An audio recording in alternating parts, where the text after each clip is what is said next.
കനത്ത മഴയുടെ പശ്ചാത്തലത്തിൽ UAE ആഭ്യന്തര മന്ത്രാലയത്തിന്റെ മുന്നറിയിപ്പ്. രാജ്യത്ത് ഏറ്റവും കൂടുതൽ മഴ രേഖപ്പെടുത്തിയത് ഫുജൈറയിലെ അൽ തവീനിലാണ്. ഇന്നലെ വൈകുന്നേരം ആരംഭിച്ച ശക്തമായ മഴയിലും കാറ്റിലും ഒട്ടേറെ നാശനഷ്ടങ്ങൾ രാജ്യത്തുണ്ടായി. പടിഞ്ഞാറൻ മേഖലകളിൽ കേന്ദ്രീകരിച്ചിരിക്കുന്ന ന്യൂനമർദ്ദത്തിന്റെ ഫലമായി ഇന്ന് വെള്ളിയാഴ്ച രാത്രി വരെ രാജ്യത്ത് മഴ തുടരുമെന്നാണ് മുന്നറിയിപ്പ്. ശ്രദ്ധിക്കേണ്ട കാര്യങ്ങൾ എന്തൊക്കെ?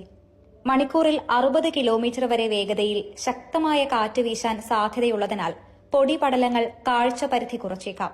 കടൽ പ്രക്ഷുബ്ധമാകാൻ സാധ്യതയുള്ളതിനാൽ ജാഗ്രത പാലിക്കണമെന്ന് അധികൃതർ അറിയിച്ചു. ഈ കാലാവസ്ഥാ വ്യതിയാനത്തെ തുടർന്ന് താഴ്ന്ന പ്രദേശങ്ങളിൽ വെള്ളപ്പൊക്കത്തിന് സാധ്യതയുള്ളതിനാൽ വാഹനയാത്രികർ പ്രത്യേകം ശ്രദ്ധിക്കണം.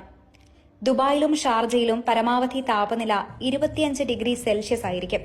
റാസൽ ഖൈമയിലെ അൽ മർജാനിൽ 39.7 mm മഴയും ഷാർജയിലെ ഖോർഫക്കാനിൽ 33.3 mm മഴയും അബുദാബിയിലെ ഖത്തം അൽ ഷിഖ്ലയിൽ 31.6 mm മഴയുമാണ് ഇന്നലെ രേഖപ്പെടുത്തിയത്.